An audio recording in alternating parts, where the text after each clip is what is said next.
Oi, Lu, tudo bem? Boa noite, tudo bem? Tudo. E aí? E a quarentena? Vamos nos salvar ou não?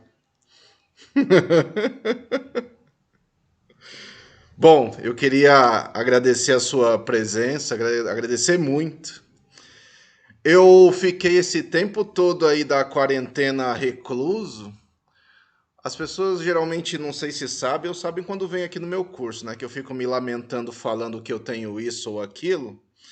Então eu tenho todas as comorbidades, é a nova palavra do momento, que o que a doença aí, enfim, quer. Mas eu não fiquei totalmente recluso, né? Eu fiquei recluso assim, eu não fiz cursos no meu espaço, eu não fiz cursos por aí, nem fiz essas tal de live e tô começando então a primeira live assim que eu tô fazendo minha mesmo contigo. Então eu queria te agradecer e te agradecer muito. Eu fiz umas outras lives aí, mas elas não eram minhas, eram pessoas que me chamaram, então eu fui e falei. Mas minha mesmo, eu tô começando agora contigo e semana, toda semana, todas as quartas-feiras agora, eu vou fazer uma conversa diferente com alguém. Às vezes elas vão se repetir, então pode ser que eu te encha o saco para você aparecer de novo, mas nós vamos conversar nesse espaço. Eu tô chamando de, eu gosto de ficar brincando com meu nome, o pessoal acha que eu sou metido por isso, ainda bem. Mas é a minha Conversanderson. Então tô Conversanderson comigo. Então eu tô chamando você semana que vem, às 7 da noite. Nós vamos ter uma conversa com a Heloise, que trabalha lá na escola comigo. Na outra semana, possivelmente, a gente vai ter uma conversa com a Ana Paula, que trabalha numa creche conveniada. Então, são conversas diferentes para nós irmos falando um pouco de educação. Então, eu quero te agradecer porque é você que está abrindo todo este processo da gente fazer uma conversa. Sempre a perspectiva é tentar conversar durante uma hora. Então, a nossa ideia, nós estamos começando agora, daqui uma hora a gente vai estar terminando para não encher muito seu saco aí. É, Então, a ideia é que essas conversas durem uma hora e depois, com o tempo, a gente vai retomando também. Hoje nós vamos conversar sobre a educação pública, né? Nós somos da mesma cidade, né? Só que eu estou diretor, você está professora, né? Já atuou em várias funções da escola pública aqui da cidade de São Paulo, da prefeitura de São Paulo. Eu também, né? Já fui professor, fui coordenador e agora estou diretor. É, E a ideia é que a gente converse um pouco sobre esse lugar da escola neste momento, né? Da escola pública, sobre o que significa a escola pública, sobre a importância dela nos nossos locais, porque também nós somos de lugares diferentes assim, né? Eu estou aqui na região do Capão Redondo e você está aí na zona norte de São Paulo. Então, nossos lugares, apesar de sermos a mesma cidade, nós temos essas várias formas de olhar a educação e a cidade, é porque o território é diferente. Então, será bom te escutar e a gente ir trocando um pouco isso. Mas é isso. Queria te passar a palavra.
Bom,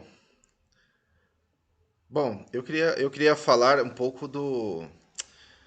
Eu não sei como é que tá lá na sua escola, se vocês estão conseguindo trabalhar com tranquilidade, se está conseguindo chegar a todos os alunos, como é que estão as coisas?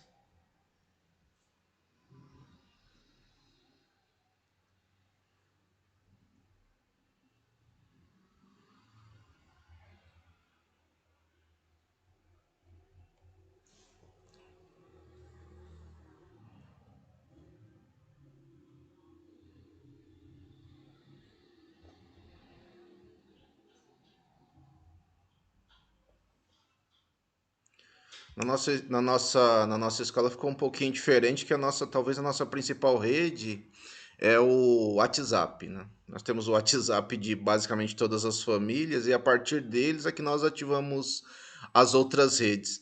Aí nós ativamos o Facebook, ativamos um blog da escola também, ativamos tudo que foi possível. Mesmo assim, avaliamos que nós ainda temos dificuldade de chegar num conjunto grande de famílias, né? E acho que foi aí que um pouco nasceu a nossa conversa, né? Que você, quando teve um dia que você me ligou, e aí você estava perguntando sobre direito, não direito, é direito, não direito. E nós, né, funcionários públicos, né, servidores públicos, né, como é que ficamos neste processo, né? Acho que as suas perguntas transitavam um pouco por esses caminhos, né? E não é uma questão de simples resposta, né? Então, simples resposta porque quando a gente vai falar de direito, se a gente pensar em todo o processo antes da pandemia, será que nós, todas as nossas escolas, oferecíamos esse direito, né, esta plenitude de direitos, né? Será que nós oferecíamos a possibilidade dessas crianças se encontrarem no espaço da escola? Então, essa foi um pouco a nossa conversa aquele dia, né?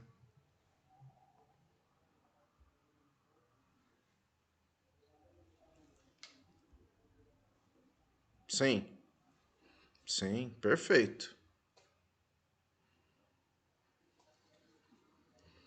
Sim, perfeito. Tá tudo perfeito. Tá tudo perfeito. É que eu tenho cortado aqui um pouquinho por causa do meu cachorro aqui. Aí às vezes eu. Mas tá tudo perfeito.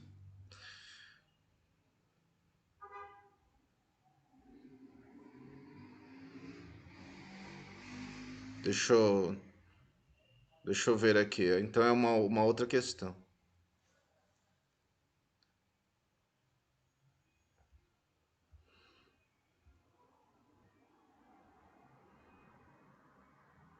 Será que eu vou ter que ver meu filho de novo aqui?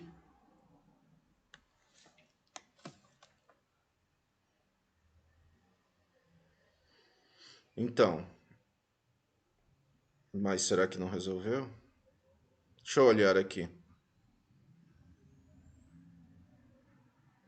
Lá há um.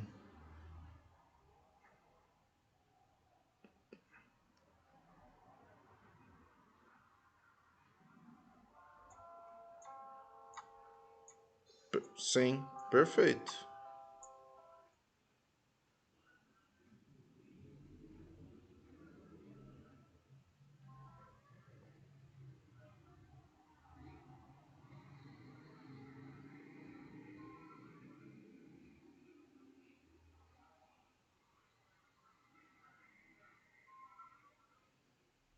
Deixa eu só. Vou cortar um segundo aqui que eu vou ter que ver meu filho.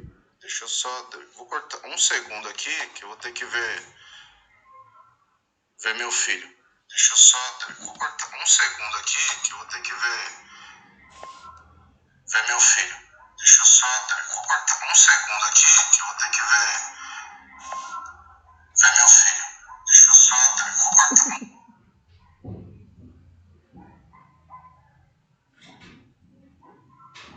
ver meu filho. Deixa eu só. Vou cortar um segundo aqui que eu vou ter que ver.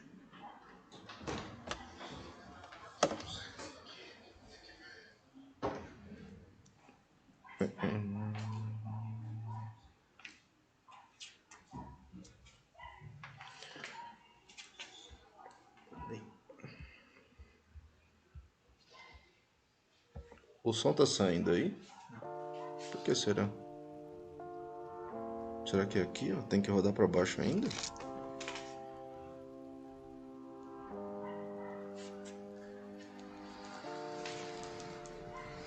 Mas, não sei se o YouTube tá saindo, você viu? É isso que falaram que não tá saindo. Só tá saindo o meu.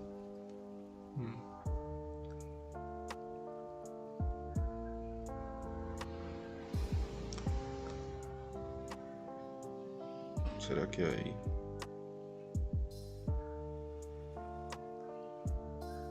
Ou será que eu tenho que tirar esse fone?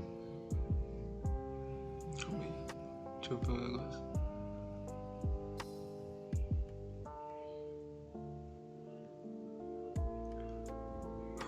Quando ela fala não mexe aqui, tenta usar sem fone. Aí eu tenho que mudar pra cá de volta, não tem não? Tenta usar sem fone.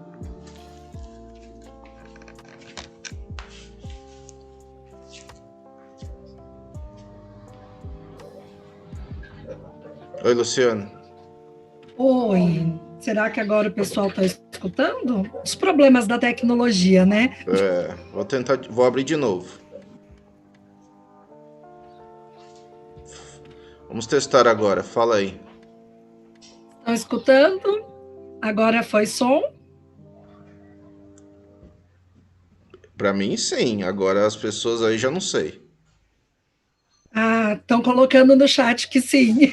Agora sim? Ah, colocaram que sim. Acho Então, que são as questões da tecnologia, né? Então vamos. Vamos. O professor tinha feito uma pergunta sobre a questão do direito à educação, né? Sim. Que foi o que me levou a entrar em contato contigo, porque já tinha feito o curso no Educanderson e pensado a respeito dessas questões de educação, da Constituição, da lacuna formativa das universidades, né? O quanto a nossa formação ainda precisa avançar muito e o quanto a gente ainda tem dúvidas enquanto educadores. E o seu texto, né, que é a quarentena e os prenúncios do passado, me fizeram pensar nesses momentos de isolamento, né, questões como essa, de, não tem som, como que faz uma aula online, como tem educação infantil à distância, né? E o seu texto trouxe uma questão muito, como eu poderia dizer, que dá um nó na cabeça. O quanto esse distanciamento social já existia. E eu gostaria de ler só uma frase, que eu acho que, dentro das angústias que a gente conversou por telefone, contempla muitos assuntos que uma hora de conversa não daria nem conta de falar. As nossas escolas, elas preferem nos levar a uma Europa tão distante, onde o abismo se abre para o norte, com a finalidade de conhecermos mais a Revolução Francesa que Canudos, mais Maquiavel que Luiz Gama, mais Borba Gato que Tupinambá, mais Princesa Isabel que Aqualtune, mais Harry Potter que Saci Pererê, mais Superman que Ogum, mais homens que mulheres, mais brancos que negros e mais todas as vidas que vidas negras. Então, perto de todos os acontecimentos que a gente vê nesse momento de pandemia, com violência policial crescendo, com criança, filha de empregada caindo do 9º andar, com as empregadas essa semana, foi noticiado, empregadas que estão reclamando dos abusos. E todas essas pessoas são os nossos pais e mães, são as pessoas da comunidade escolar, né? E o quanto que a escola contribui e contribuiu para a gente chegar nesse patamar social que estamos. Então, eu gostaria que o senhor falasse um pouco sobre isso, porque eu acho que essa frase do seu texto contempla a questão da educação ocidental eurocêntrica, contempla a questão do racismo, a questão da religiosidade, quanto religiões de matrizes africanas são desrespeitadas, inclusive no espaço escolar. Sim. né? Então, gostaria que o senhor falasse um pouquinho mais sobre isso, que foram as dúvidas que foram surgindo, principalmente depois das nossas conversas. Penso assim, olha, no começo do texto eu estava tentando falar exatamente dessa palavra, enfim, que agora entra um pouco na moda, né? Na moda, e é importante entrar na moda sobre essa questão eurocêntrica, né? E como todos nós, então, frequentamos uma escola desde sempre, centrada não em nós, mas centrada num outro que não está aqui, que está longe daqui, que está distante daqui, que é esse europeu, né? Então, a perspectiva logo no começo do texto era um pouco dizer isso para falar assim, como a gente desconstrói este processo? Como a escola tem que ser diferente? Como que as perspectivas que nós trabalhamos cotidianamente têm que ser outras, né? E aí, é lógico que ali no texto é um texto curto, não dá para falar muito, mas eu estou me apoiando numa Sim, série de autores, talvez de maneira mais direta, né, no Fanon, para colocar assim o processo da decolonização, de nós sairmos de uma escola que é colonizada, por isso centrada em perspectivas europeizantes, para outra perspectiva, talvez a coisa mais simples do mundo, é compreender que escola é essa, porque as escolas da cidade de São Paulo, elas estão numa determinada região da nossa cidade, elas não estão em toda a cidade de maneira igual. Nós estamos muito mais na periferia do que no centro, mesmo no centro expandido da cidade de São Paulo. O centro rico da cidade de São Paulo, ele tem poucas escolas públicas. Então, que escola é essa? De que escola é essa que nós estamos falando, né? Essa era a perspectiva da discussão. Mas qual que é talvez o nosso grande problema? O nosso grande problema, para todos nós, para mim também, é que nós fomos criados, educados numa escola com uma determinada perspectiva. Essa perspectiva, ela continua a mesma ainda hoje, porque você falou aí numa determinada passagem da sua fala, agora mesmo, quando nós vamos à universidade, a universidade também deixa uma série de lacunas e ela também trabalha um espaço que não é o espaço periférico. Aliás, as universidades, sejam elas públicas ou privadas, elas nem conhecem o espaço periférico. Elas nem conhecem o que significa ser periferia. Elas não conhecem o que significa estar nos bairros distantes do centro. Então, elas não conhecem as dificuldades que nós, enfim, vivemos, enfrentamos e temos que lutar. É uma outra lógica, é uma lógica de escola, esta que está posta no passado, no presente e, por enquanto, ainda aponta para o futuro, é uma escola que te tira do seu lugar. Como você já escutou em alguns momentos eu falando, né? E aqui eu vou repetir um pouco, mas eu repito muito esta coisa, né? Eu, Anderson, basta você olhar aqui o vídeo e qualquer um vê que eu sou negro, mas eu me reconheci como negro somente quando eu tinha lá pelos meus 20 anos. Então, por quê? Porque eu ia para uma escola onde negro era um problema, ser negro era um problema, ser da periferia era um problema. E onde eu aprendi essas coisas que você frisou no texto aí que eu escrevi, né? Que era assim, é muito mais o Superman do que o Ogum, é muito mais a Princesa Isabel do que o Cruz e Souza. Eu quero falar assim de Cruz e Souza, falar de Luiz Gama. Eu já dei aula em cursos de história em vários lugares, em várias faculdades particulares aqui da cidade de São Paulo. E às vezes eu, né, dava aula numa etapa avançada do curso de história. E os alunos, você falava de Luiz Gama, os alunos nunca ouviram falar. Você falava de Cruz e Souza, os alunos nunca ouviram falar. Você falava de Aqualtune, os alunos aí, então, que nunca ouviram falar. Então, que educação é essa? Por isso, quando você me fez aquela pergunta um pouco assim, né, sobre o direito, né? Há uma série de questões a serem discutidas sobre o direito, né? Mas a questão central é: que escola é essa? Será que até março Nós oferecíamos de fato esse direito? Nós, não estou falando só de escola pública, estou falando de todo tipo de escolas, porque se nós não refletirmos sobre inúmeras questões, e a escola pública nos possibilita refletir sobre essas questões, nós não vamos transformar essa escola, não vamos transformar este espaço. Sim. É a questão da identidade do pertencimento, né? É, como se reconhecer em muitas dessas situações. O senhor fala uma coisa que se descobriu negro aos 20. Eu Sim. entrei em crise de identidade em janeiro desse ano, aos 42, e levaram 2 anos do seu curso. Porque Sim. durante há 2 anos atrás, na primeira vez que eu sentei no seu curso para lhe ouvir, o senhor falou questões que eu falava assim, gente, do que ele está falando? Eu sei que eu sou negra, mas o que é ser negro? E o Sim. quanto a escola também nos aliena, ou mantém essa educação eurocêntrica e a gente não consegue se reconhecer.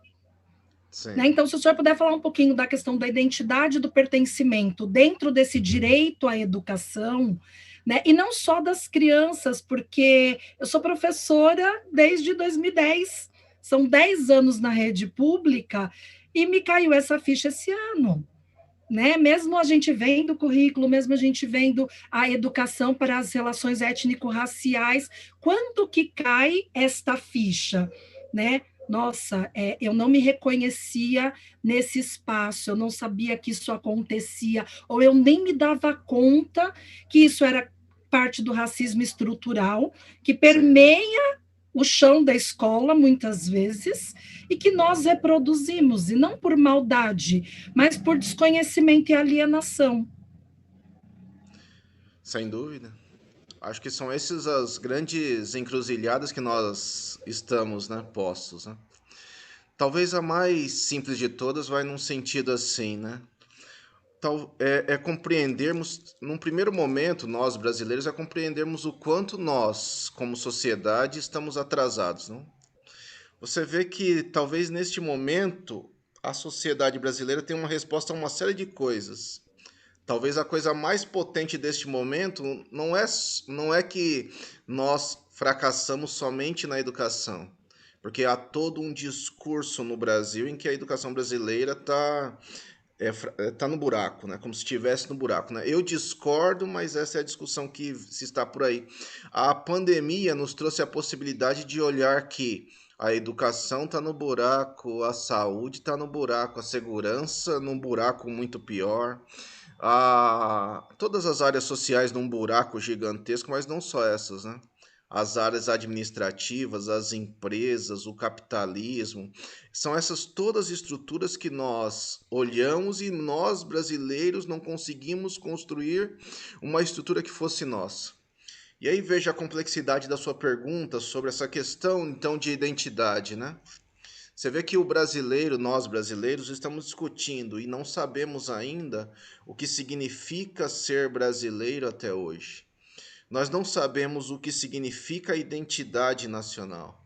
Nós não sabemos o que significa viver numa sociedade tão diversa e plural como a sociedade brasileira. Então, a gente só vai vendo que o buraco é cada vez mais embaixo e mais complexo.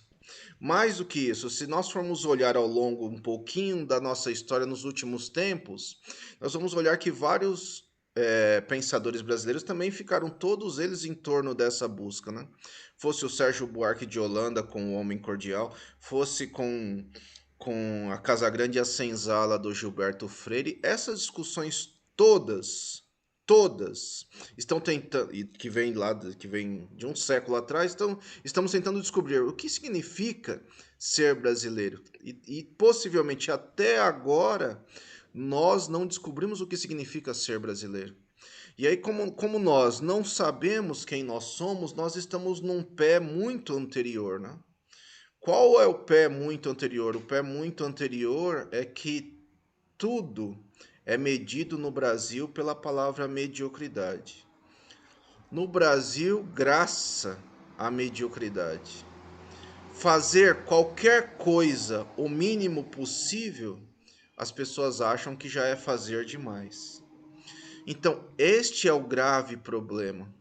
O grave problema é de nós, por um exemplo bobo, é acharmos assim, na educação infantil, é colocarmos as crianças para brincar e achamos que isso está resolvido, que todas as questões em torno da criança está resolvido. Ok, brincar é um excelente negócio, brincar é um excelente princípio, mas precisa ser problematizado o tempo todo os vários tipos de brincares que surgem dentro da escola. Então, é extremamente complexa a discussão. Então, qual é o nosso passo que nós estamos atrás? Que é se a gente tem dificuldade em compreendermos a nossa identidade nacional, imagine então descobrirmos qual é a nossa identidade enquanto pessoa. Porque se o Brasil não sabe para onde está caminhando, que dirá cada um de nós então para nos encontrarmos neste processo? É extremamente complexo. Talvez para tentar falar menos, né, sem tentar complexificar muito, mesmo para as pessoas irem compreendendo o que a gente está falando, é dizer assim: no final das contas, há um jogo muito baixo e sujo, né? Porque se a gente, por exemplo, hoje, se nós temos um policial que comete agressões contra, em especial contra a população negra, é interessante ver que este policial vive nas periferias e em torno dele com inúmeros amigos, colegas ou pessoas negras em torno dele, e ele vive na periferia. Então veja o quanto é perverso o jogo que nos colocam, né? Que eu estou falando do Sim. policial para ficar mais fácil a interpretação, mas levemos para o nosso trabalho na escola, porque na escola vai no mesmo caminho. Porque se nós não sabemos quem somos nós, como é que nós vamos trabalhar essas várias possibilidades identitárias das crianças num espaço como a sala de aula e num espaço como a escola?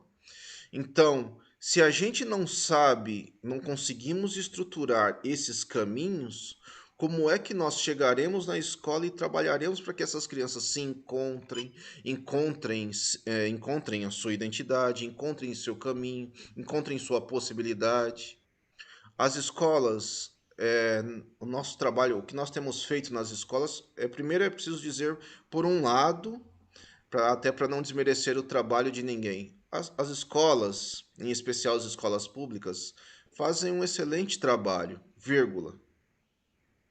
Falta a este trabalho uma, uma consecução de objetivos mais ligados ao que significa ser e estar na periferia da cidade de São Paulo. Mais do que isso, levando as pessoas que estão nessas escolas das periferias a compreenderem o capitalismo. E compreender o capitalismo significa compreender em quantos males essas pessoas estão engendradas. Então não significa lutar contra isso ou contra aquilo, mas é entender quais são as regras do jogo. Talvez a maior questão que se tem hoje é assim, as nossas escolas, as nossas, estou falando das nossas, então limitando assim a minha, a sua, é falar assim, muitas vezes nós achamos que estamos fazendo uma novidade. E ainda estamos longe da novidade, porque nós só estamos reproduzindo o jogo de quem está no poder. Quando nós perguntamos às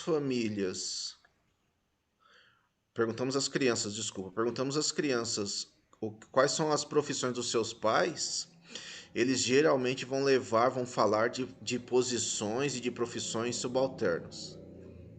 E, lamentavelmente, grande parte dessas crianças daqui a pouco estará exercendo essas funções subalternas. Mais do que isso, nós não estruturamos aí vamos para. Eu penso assim, antes da palavra, para fechando, antes da palavra identidade, é necessária esta outra palavra que você fortemente falou e ela é fundamental. É a palavra pertencimento. É interessante olhar então que nós, professores, agora somos da periferia de uma cidade como São Paulo. Então, quais são as nossas perspectivas para fazer com que essas crianças acessem os espaços de poder e não sejamos reprodutores de uma sociedade que quer se reproduzir? Eu estou falando isso só para dizer assim, muitas vezes os nossos, eu tenho relatos, inúmeros relatos de pessoas assim que falam assim, eu cheguei vamos dizer que a pessoa, vamos dizer não, né? Aconteceu. A pessoa chegou à universidade e aí teve uma discussão lá de matemática sobre pi e ela não sabia o que era pi. Então, nós estamos falhando no conteúdo de um lado, nós estamos falhando na forma do outro. E qual é a forma? É entender inclusive que a matemática tem base negra, tem base africana, não só grega, não só europeia, tem bases asiáticas também. Como é que a escola se transforma no lugar de discutir tudo isso? E aí eu quero dizer assim, ultimamente eu tenho dito a coisa mais boba do mundo só para dizer assim, se nós partíssemos dos saberes das crianças, nós soltaríamos pipas com elas para ensinar matemática. Eu quero que as crianças aprendam trigonometria, mas onde está a trigonometria? Possivelmente está quando elas soltam pipa. Qual distância está este pipa? Onde está este pipa, né? Porque se ele está numa linha, ele está lá em cima, ele vai formar um triângulo que dá para saber qual distância esse pipa está de mim. E eu posso, por ali, brincar com várias formas do conhecimento. Eu quero dizer assim, o conhecimento é que deve ser a base para o pertencimento. E o pertencimento a base para trabalhar processos identitários. Então, veja como às vezes nós estamos trabalhando os processos todos ao contrário, né? Eu tenho que me sentir bem num lugar para aprender neste lugar e para querer aprender neste lugar. Eu tenho que me sentir pertencente àquela escola e àquele trabalho daquele professor, professora, para eu me sentir potencialmente vivo. E aí, a partir da minha vividez, eu consigo me encontrar quem eu sou, o que eu consigo desenvolver comigo mesmo, com as potências que eu tenho perto de mim. Então, eu até estou dizendo, tentando dizer assim, talvez a gente tenha que inverter os processos. Eu quero que primeiro receber, né? Nós já começamos a falar agora desse processo de não é pós-pandemia, né? Que a pandemia ainda não acabou, mas a gente vai receber as crianças daqui a pouco, lamentavelmente, ou vamos, de um jeito ou de outro, vamos acabar recebendo as crianças. Eu quero dizer assim, quais serão as formas de receber? Vai ser escola? A escola é aplicando conteúdo. Ou vai ser, primeiro vou a receber, primeiro vou acolher, vou estar com essas crianças para depois, num segundo momento, olhar os conteúdos. E esse acolhimento é muito importante, né? E tenho escutado vários educadores, falando inclusive do acolhimento dos educadores, né, de olhar para o professor, olhar a gestão, e realmente reformular essa escola. Como Sim, reinventar essa escola? Acho que essa sim, pandemia é uma oportunidade para isso, né? Para a sim, gente se. Falam tanto da criatividade do educador, de se reinventar, mas sim. como começar esses diálogos para fazer essa reinvenção? Me fala em qual bairro da cidade você nasceu quando você era criança. Eu nasci na Zona Leste de São Paulo, Vila Ema. Então, eu quero pensar assim. Eu aqui no Capão Redondo, eu criança, você criança, nós vivíamos em bairros em que esta palavra ela não existia, ela nem precisava existir, porque não todas, né, mas geralmente as relações elas eram de acolhimento. Então, o que eu quero dizer assim, no passado, se as pessoas tinham uma laje para bater, ela não pagava, ela não é, ela fazia um processo em que vou aglutinar as pessoas em torno dessa laje. Então, ofereciam uma comida, uma feijoada, alguma coisa num sábado e ficava cheio de gente enchendo a laje, levando balde para cima e tudo mais. Um monte de gente, às vezes gente que nem se conhecia. Então, e aí um pouco mais, eu quero dizer um pouco mais só para dizer assim, quando nós olhamos mesmo a nossa ancestralidade, ela é toda assim. Então, mesmo nós negros chegamos aqui pelo trabalho incansável das mulheres negras, né? Então, as mulheres negras é que nos trouxeram até aqui. O matriarcado, todas essas questões das casas de candomblé em especial, essas questões é que nos trouxeram até aqui, nos trouxeram essa nossa história até aqui. Até porque se eu olho num certo sentido o homem negro, ele vivia pouco, né? Porque vivia escravizado sobre condições extremamente desumanas e vivia pouco. Então as mulheres, com a sua potência, com a sua firmeza, é que nos trouxeram até aqui. Eu falaria assim: olha que coincidência que não é coincidência. Nesse momento histórico brasileiro, nós temos a maior parte dos professores em sala de aula são mulheres, absolutamente mulheres. Talvez menos no nível menos importante. O nível menos importante é o ensino superior. E infelizmente no Brasil, outro dia me pediram assim para ia colocar nesse tal de live aí, perguntaram se queriam colocar assim, professor universitário. Eu não sou professor universitário, eu nem quero ser. Que essa é a pior alcunha que se pode ter no Brasil. É a alcunha do professor que ganha mais, é do alcunha do homem, né, enquanto macho nessa sociedade. É terrível. Onde o professor deveria ganhar mais é na educação, é na educação básica, na educação infantil, no ensino fundamental, no ensino médio, valorizados esses professores. Mas olhando esses professores da educação básica, hoje no Brasil, aproximadamente 85% do censo mostra, 85% dos professores são mulheres. Eu falaria assim, é o momento de ouvirmos as mulheres, não no sentido dessas baboseiras que eu falo, por exemplo, mas no sentido assim: o que é acolher? O que é estar junto? O que é fazer junto?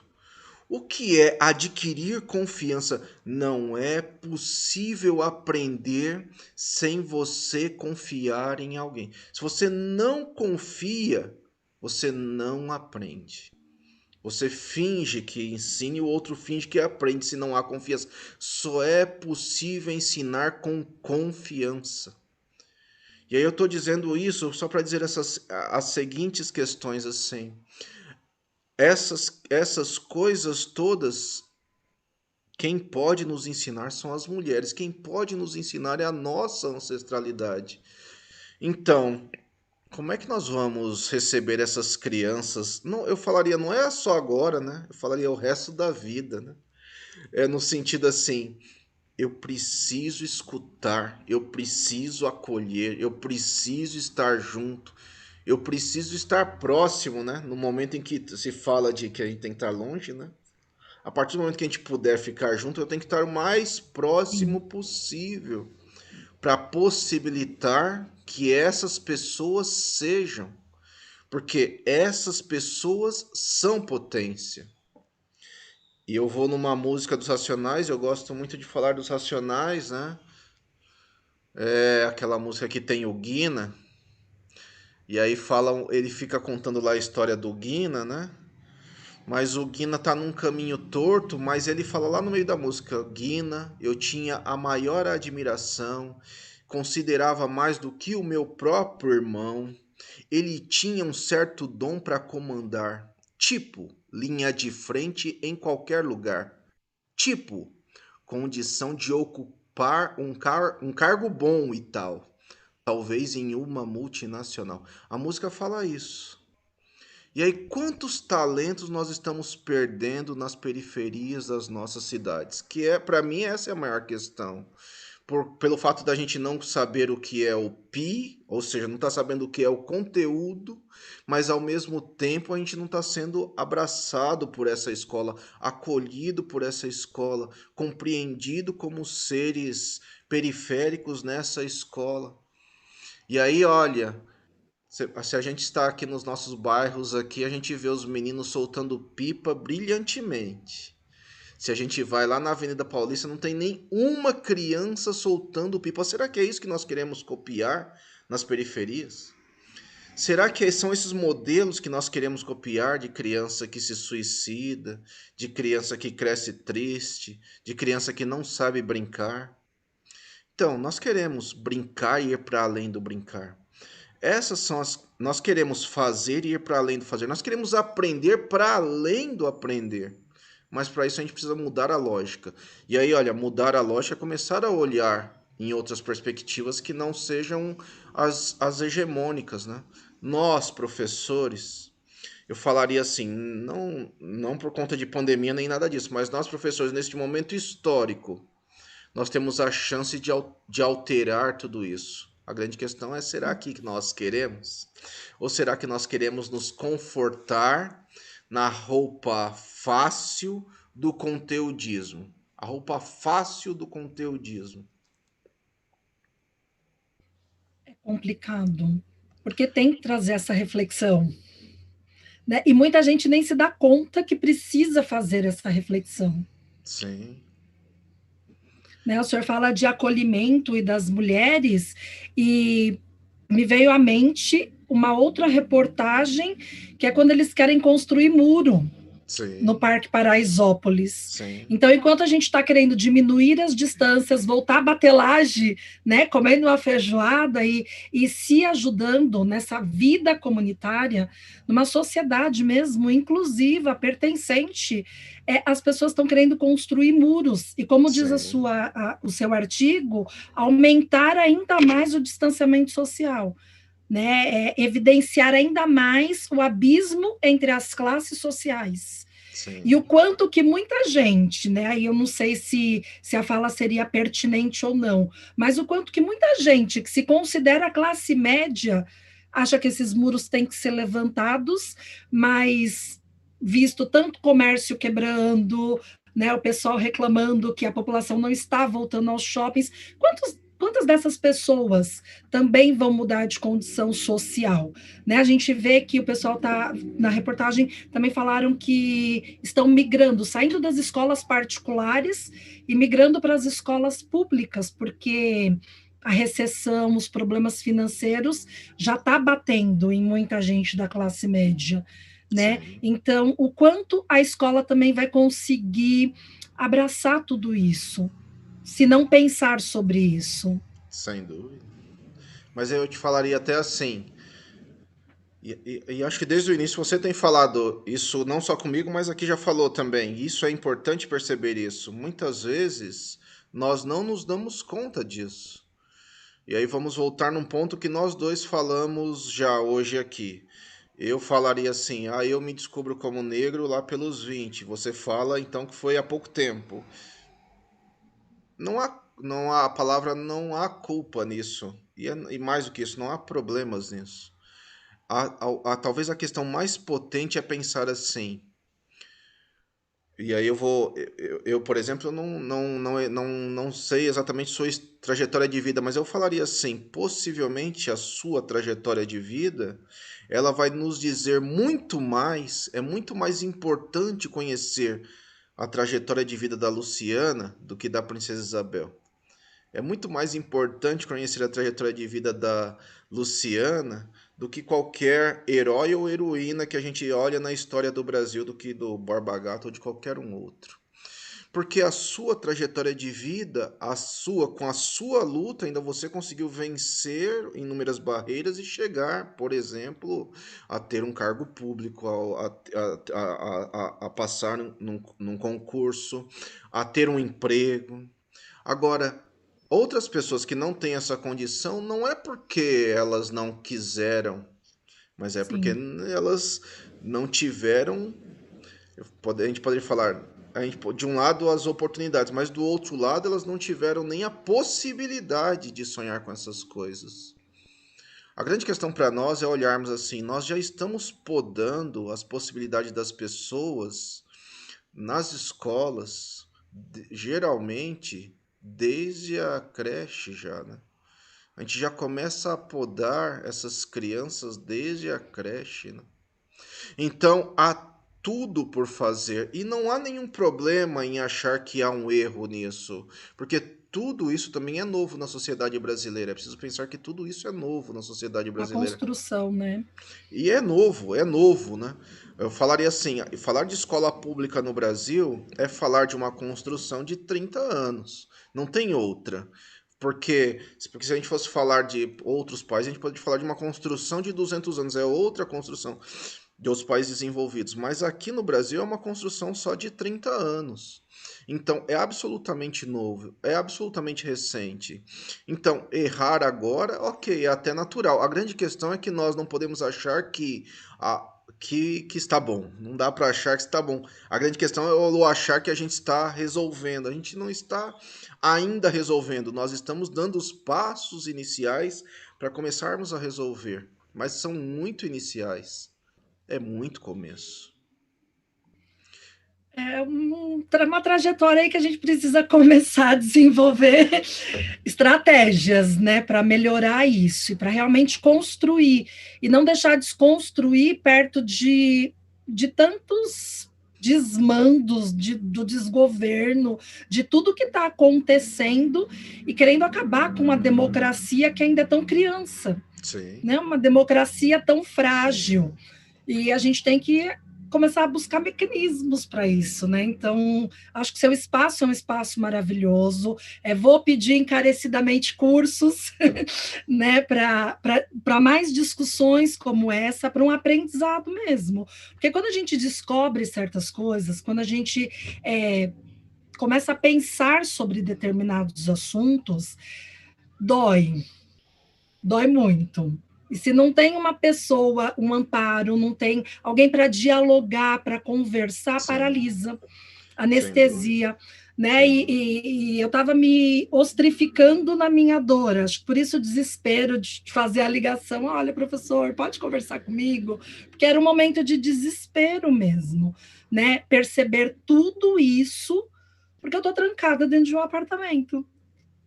Né, e começar a pensar sobre essas questões e falar, olha, tem alguma coisa que não está muito certo. Eu estou escutando isso e isso começou a me incomodar. Coisas que antes eu dizia, agora começa a me incomodar. Né? Então, pensar sobre isso, a gente precisa de um par experiente. Mas Né? é Então, esse é o ponto. Na hora que nós começarmos a nos perguntar se o que a gente está fazendo é correto ou errado, então aí a gente tem possibilidade de iniciar uma série de, seja a palavra pode ser qualquer palavra, seja luta, seja briga, seja qualquer coisa. A grande questão é escapar às aparências.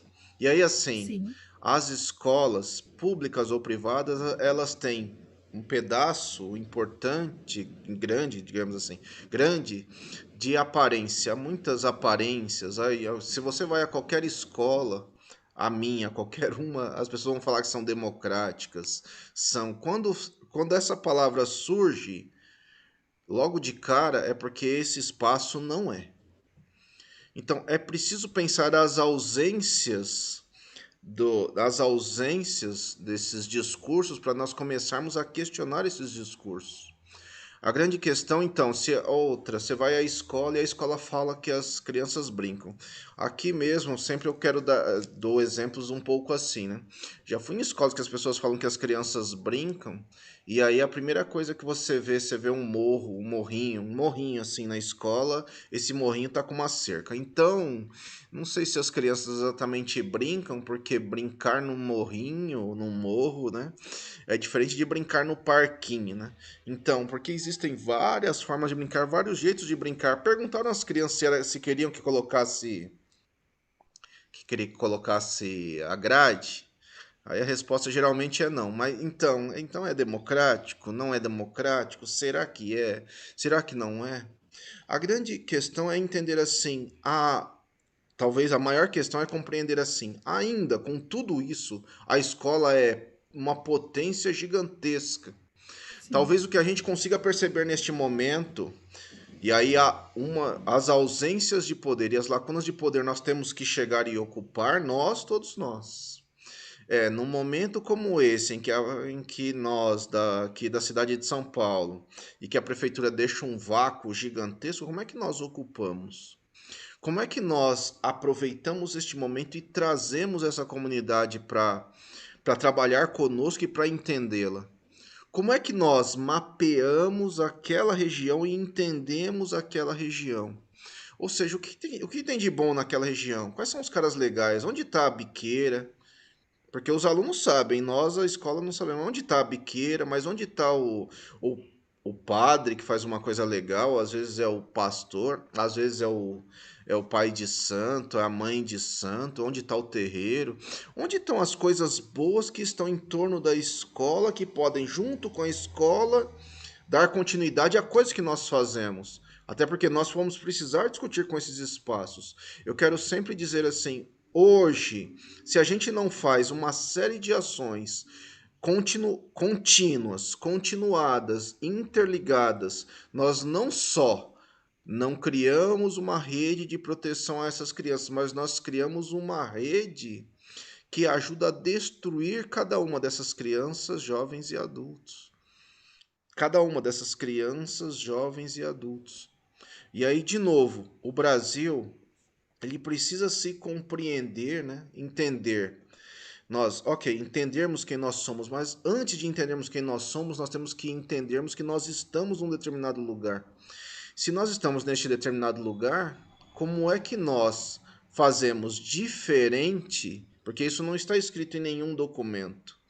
Como é que nós fazemos diferente para mapear, para tecer uma rede, para ter os contatos, para fazer com que essas pessoas conversem entre si, para fazer com que a escola seja esse lugar de encontro, para fazer com que essas ideias se encontrem na escola, para fazer com que cada escola também tenha o seu caminho. Nós, de maneira direta, até dizer assim, nós não queremos que as escolas da cidade de São Paulo sigam os mesmos ritos, os mesmos rituais. Nós queremos que a cidade de São Paulo, cada uma crie as suas formas, os seus caminhos, os seus rituais, as suas formas de ser naquela escola que são absolutamente daquela escola. O que ainda hoje tem acontecido? Um professor, nós saímos de uma escola X e vamos para outra. Quando chegamos lá na outra, ficamos só falando assim: lá na outra escola que é bom, lá na outra escola se faz isso. E como é que a gente copia aqui? Não é copiar, não tem Construir. copiar. Cada lugar um lugar, cada lugar uma lei. Cada lugar tem que buscar construir o seu caminho. Isso seria começar a construir essa colcha de retalhos que tem pontos de interconexão entre esses vários saberes. Que saberes? Saberes da periferia. Que aí tudo isso eu estou dizendo assim só para dizer assim. Então, no dia que nós descobrirmos o valor da Luciana, o valor das professoras lá da escola da Luciana, das histórias dessas professoras, da história dessas mães, falaria das histórias desses pais também, né? A história Sim. dessas crianças, essa aí sim a gente vai ter a massa inicial para erguer os alicerces daquilo que você está chamando de identidade. Mas é o que eu falaria assim, na sequência a identidade vem colada nisso.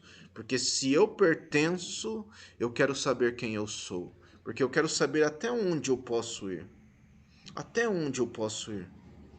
E eu tô te dizendo isso para te dizer assim, a escola, na minha vida mesmo, foi uma desgraça, né? Eu estudei em escola da prefeitura, a escola foi horrível. Eu só vou descobrir isso com 20 anos. E aí só que quando isso acontece, é igual você falou, você perde tudo, né? Porque você sem esse pertencimento, você perde o chão, você perde as Perde. possibilidades, você acha inclusive que a vida não vale a pena naquele momento. E aí eu falaria mais. Os rituais, mesmo os rituais negros nos ensinam isso, né? Muitas vezes é necessário matar o passado para reviver agora daqui para frente. Mas não é matar no sentido de esquecê-lo, é olhar tudo aquilo e como é que tudo aquilo me fortalece. E aí, nós mesmo, nos últimos dias, conversamos até um pouco sobre isso, né? A escola é um lugar Sim, de vários rituais. E é importante que a escola tenha vários rituais. Eles só não podem ser repetitivos. Então, talvez aí é um exemplo disso, dessa coisa toda. A escola não pode ser o lugar da repetição das coisas. Ah, formatura. Formatura é um ritual. Então, ela só não pode ser igual à formatura do rico, igual à formatura em qualquer lugar. Ela tem que ter as características daquela escola, daqueles meninos, daquela forma em que eles vivem, como vivem, até para valorizar o que cada um sabe e pode fazer. sim. E uma outra frase que, durante sua fala, me veio à memória, né? Que eu te perguntei dias atrás o que seria a política pública de qualidade para a sociedade e para a educação. E a sua resposta me inquietou, me incomodou e ajudou a compreender um pouco mais que uma política pública que funciona na sociedade é a escola. Né? Então, essa sua fala de ligar todos esses, de costurar esses Sim, retalhos, sim. quer saúde, assistência social, moradia, o pessoal da comunidade, quem faz o atendimento do bairro, a associação de moradores, fazer essas conexões. É importante a escola ver isso e construir essa rede de proteção e apoio, Você vê que é né? muito. Porque é o espaço público que funciona, É, né, a política pública que funciona na sociedade para determinados segmentos. Talvez o único, né? nas periferias, geralmente é o único. Eu quero dizer isso e até só para dizer assim. Muitas pessoas vão olhar isso com vários senãos. E eu falaria assim: não olhe com senãos.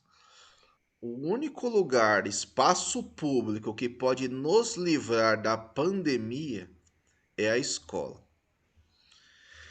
A escola é que pode nos livrar disso aí, desses problemas que nós estamos vivendo. Em que sentido? Porque a escola é o único lugar que ensina.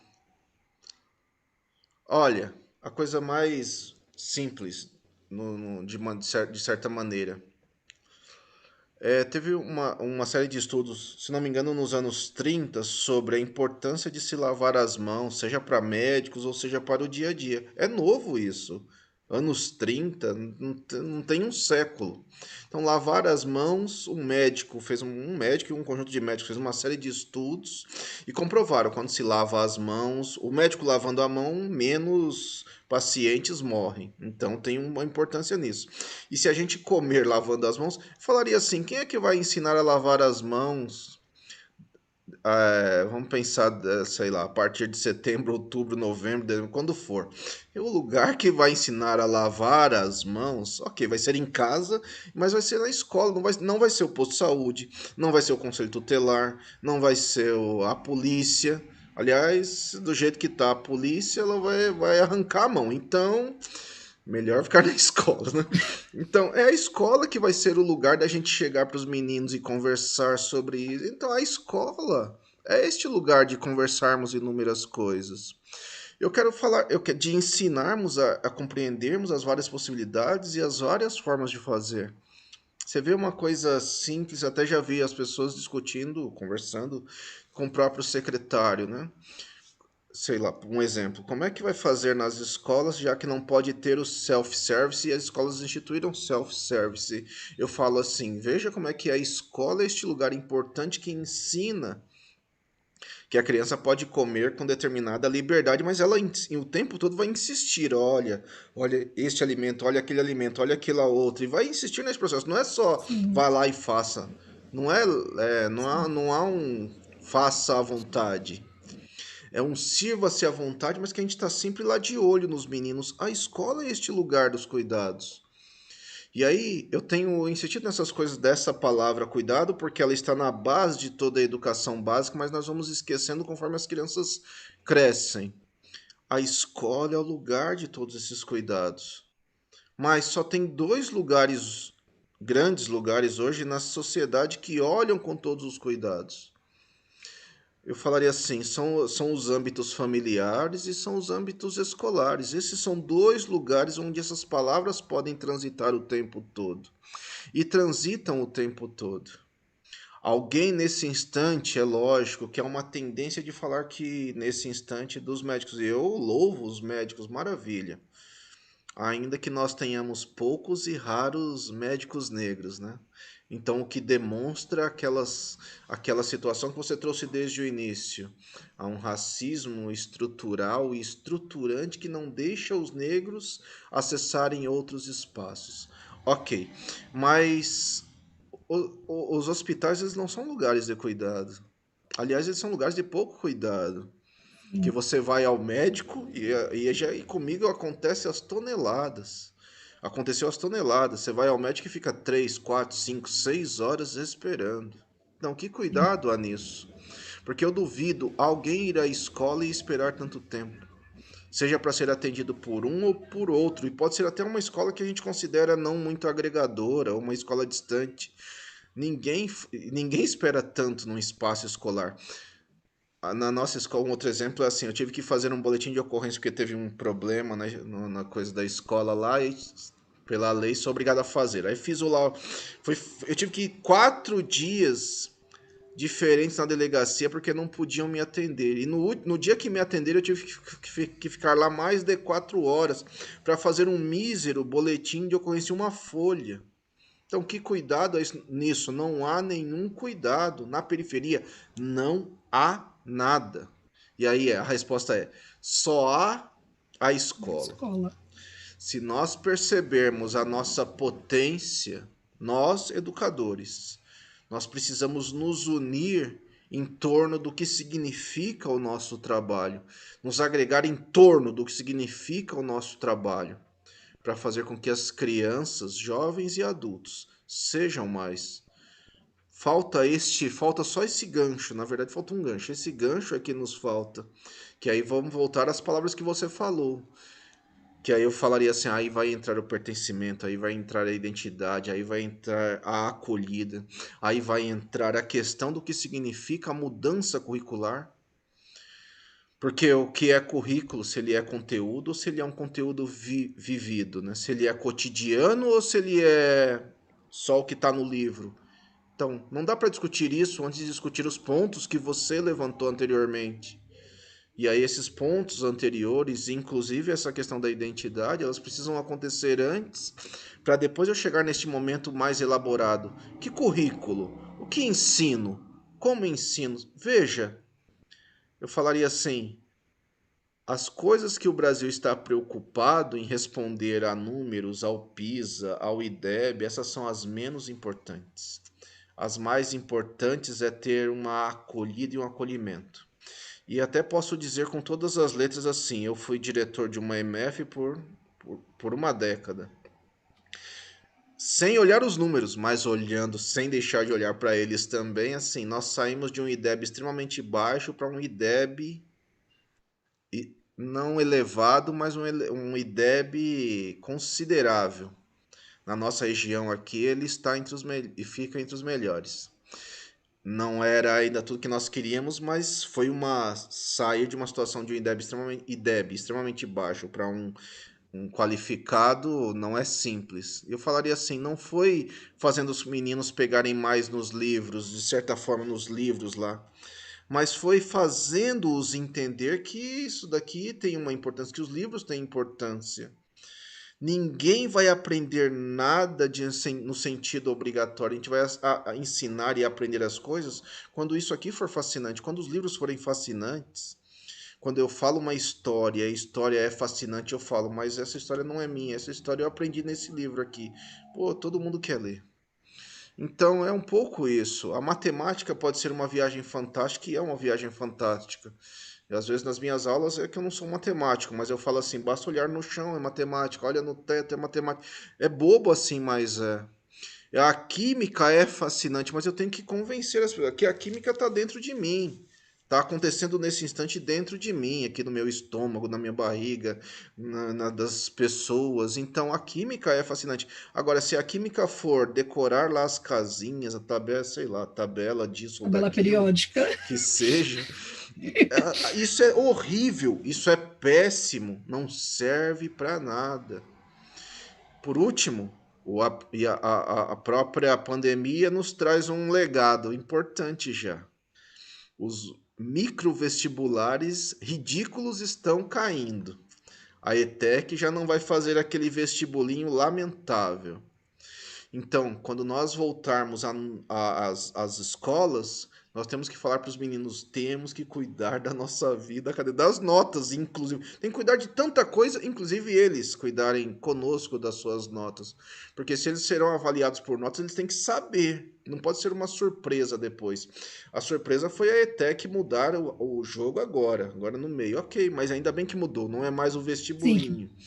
Vai ser as notas do histórico de um determinado momento. Então, as crianças, jovens, têm que saber. Mas só quem pode ser o portador disso? De novo, Professor. nós. Nós. Professor. Essa é a nossa importância, essa é a nossa relevância. Que eu quero de novo dizer.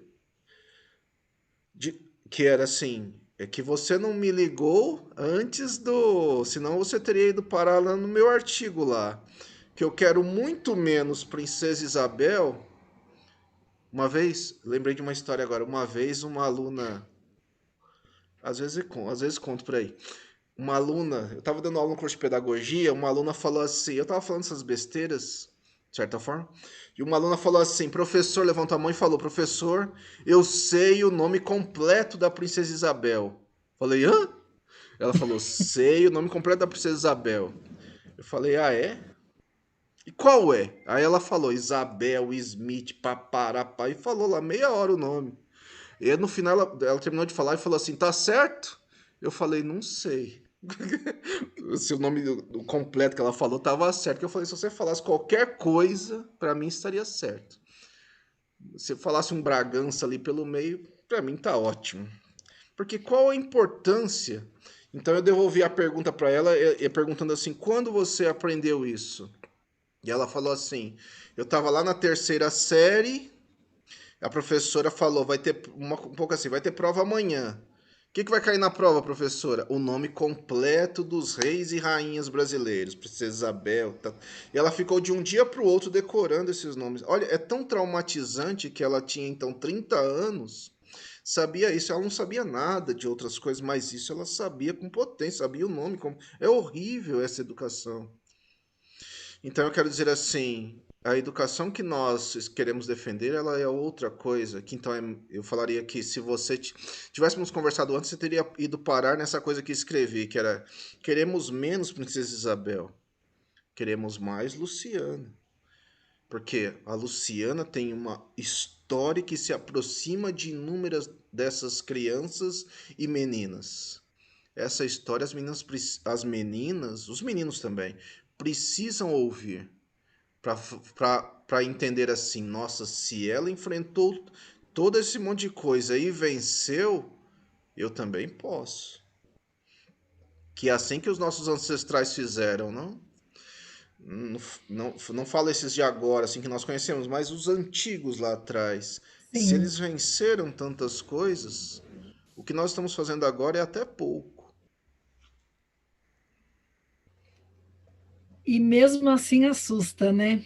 E mesmo assim No assusta. nosso Sim, conforto, na sem nossa dúvida. paralisia, a Sem gente nem dúvida. para pensar em quem veio nos navios negreiros, em Sem quem sofreu dúvida. com a escravidão, Sem né? dúvida. O senhor falou Mas de olha, história, pode não, falar. fala, fala, fala, fala, O senhor fala. falou de história, inclusive de traumatizar na educação, né? Um dos fatores que me fez odiar história e geografia foi a maneira como era ensinado na escola, né? E dentro da minha história, é uma coisa que eu falo que quando eu estava, acho que na quarta série, a professora começou a falar sobre a história, e só falava de escravo, de escravo, de escravo. Sim.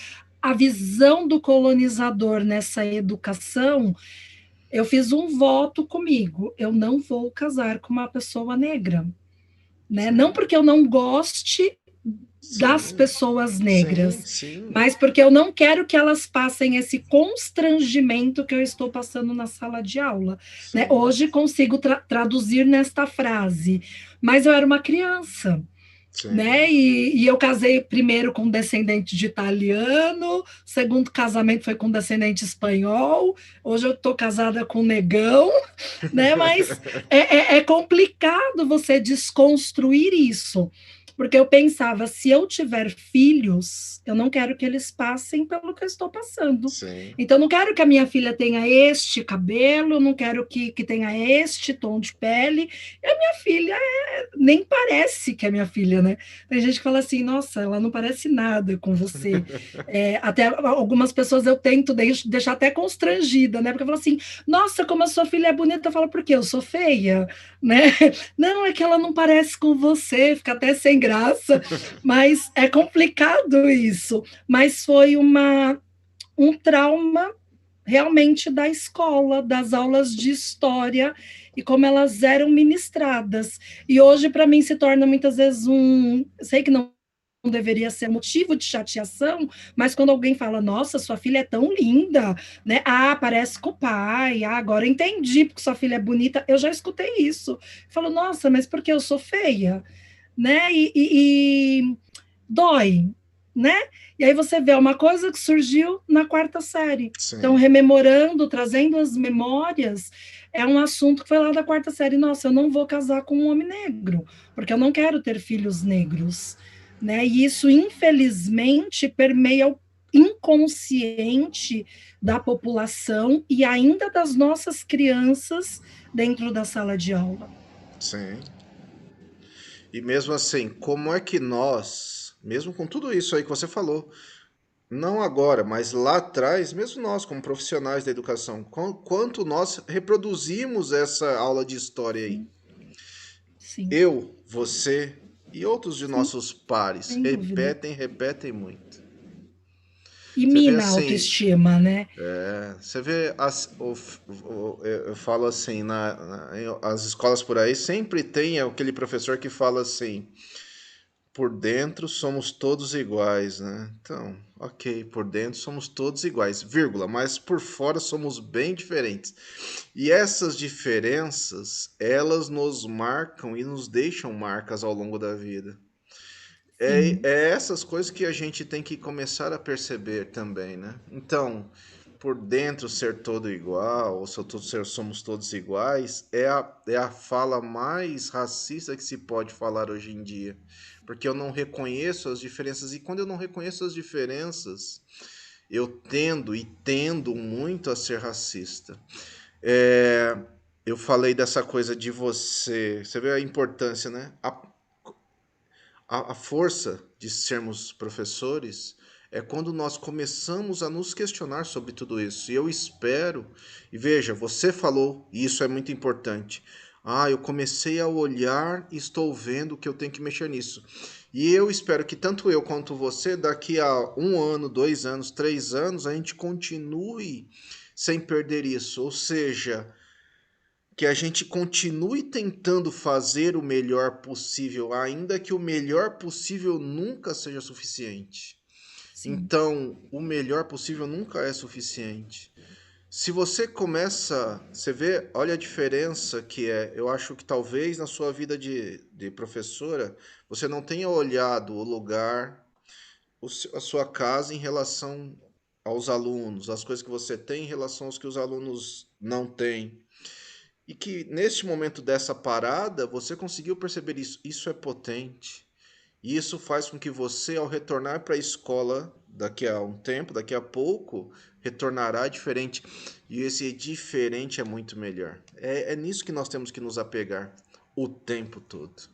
O tempo todo. Eu quero te verdade. agradecer muito, muito, muito mesmo. Eu quero pedir desculpa a quem esteve nos acompanhando. Uma coisa, talvez as mais simples, é assim, né? É uma coisa de aprendizado pelo menos para mim é, né? Eu aprender a mexer nisso. Toda quarta-feira, 7 da noite, estaremos aqui conversando com alguém.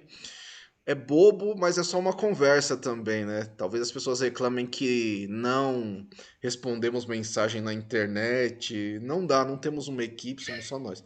Mas depois, o que tiver lá na internet, nós vamos tentar responder lá o que tiver no YouTube ou o que tiver no Facebook, nós tentaremos responder por escrito lá. Mas a grande questão para nós é compreendermos assim, é uma conversa que não termina, não? É uma conversa que a gente só começou aqui e nem a gente também está querendo ensinar nada a ninguém, né? É Eu não, dialogar é mesmo. isso. Porque até para compreendermos o quão importante as pessoas são.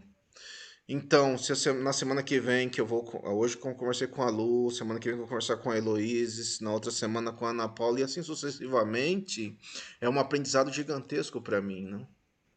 E aí eu preciso e muito agradecer a Lu por este momento, porque nós só estamos aqui por conta dela, né? É lógico que na hora eu tive uma ideia, vamos fazer esta coisa aqui acontecer desse jeito.